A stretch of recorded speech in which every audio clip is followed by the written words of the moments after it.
আচ্ছা, আমাকে অনেকে বলবো না, বোধহয় দুজন মানে প্রায় ১ মাসে আমি দেখলাম লিখলেন যে, "স্যার যাকে চাই তাকে পাই না, যাকে চাই না তাকেই পাচ্ছি।" অর্থাৎ বিয়ের ব্যাপারে। মানে প্রতিটা নারী পুরুষ বোধহয় 99% কেসে আবিষ্কার করে যে যার সাথে বিয়ে হলে মনে হয় যার সাথে বিয়ে হলে তার সবচেয়ে ভালো ম্যাচিং হতো, তারা থাকতে পারতো, সেই ম্যাচিংটা হয় না। অর্থাৎ যে নারী যখন পুরুষকে ভালোবাসছে তখন সেই পুরুষটির হয়তো অন্য গার্লফ্রেন্ড আছে, যে পুরুষ নারীকে ভালোবাসছে তার অন্য বয়ফ্রেন্ড আছে, সে ঢোকার সুযোগ পাচ্ছে না। তো প্রবলেমটা সেটা হচ্ছে এই যে এটা কেন হয়? এটা ইনজাস্টিস কিনা, মানে ন্যাচারাল ইনজাস্টিস কিনা, আর এই ন্যাচারাল ইনজাস্টিসটা এক্সিস্ট করে কেন?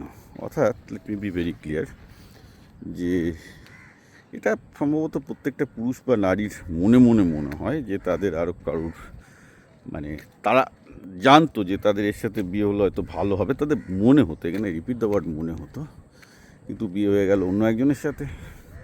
কারণ সে অ্যাভেলেবল ছিল না, কোনো অনেক কারণে বিয়ে হয়নি, সামাজিক কারণে হতে পারে, সে হয়তো অ্যাভেলেবল নয়, বা ছেলেটার হয়তো তখন চাকরি নেই, মেনি থিং ক্যান হ্যাপেন। তো অনেকেই এটাকে মনে করেন যে এটা একটা ইনজাস্টিস তাদের ফরচুনের ওপর, তাদের জীবনের ওপর।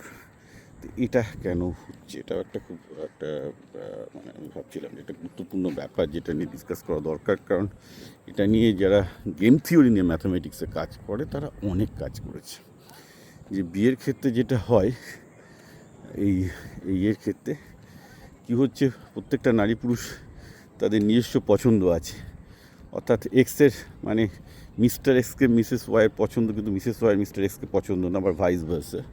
অর্থাৎ যে যার পছন্দের নারী পুরুষকে পাচ্ছে না, অন্য পাচ্ছে, অর্থাৎ ম্যাচিংটা হচ্ছে না। This a very problematic things. তো এটা নিয়ে অনেক গণিতজ্ঞরা কাজ করেছেন, এবং যার জন্য যা হয় কি, আপনি নেক্সট বেস্টটা করে যাচ্ছেন। অর্থাৎ পরবর্তীতে যেটা ভালো হয় সেটাই হয়তো আপনি দেখতে চাইছেন। তো এটা একটা খুব ইন্টারেস্টিং জিনিস, যেটা খেয়াল রাখতে হবে যে এর পেছনে প্রকৃতির একটা উদ্দেশ্য আছে।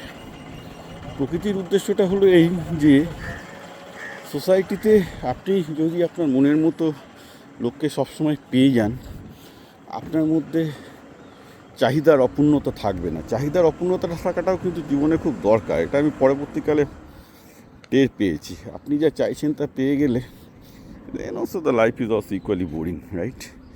আপনি যা চান সেটা পান না, বলেই লাইফ আপনার জন্য কিন্তু সবচেয়ে বেশি ইন্টারেস্টিং। এই ব্যাপারটা ভুললে চলবে না। সুতরাং আমাদের যে না পাওয়াগুলো আছে জীবনে, এই মনের মতো মেয়ে না পাওয়া, মনের মতো ছেলে না পাওয়া, মনের মতো কেরিয়ার না পাওয়া, মনের মতো সম্পত্তি না পাওয়া, মনের মতো ঘুরতে না পাওয়া, এই অপূর্ণ বেদনাটারও দরকার আছে। এই না পাওয়াগুলোর মধ্যেই একটা আপনি পরিপূর্ণতা পাবেন। এই না পাওয়াগুলো কিন্তু খুব জীবনের জন্য গুরুত্বপূর্ণ। এই না পাওয়াগুলোকে না অনুভব করলে আপনি আপনার ভেতরের স্বরটা শুনতে পাবেন না।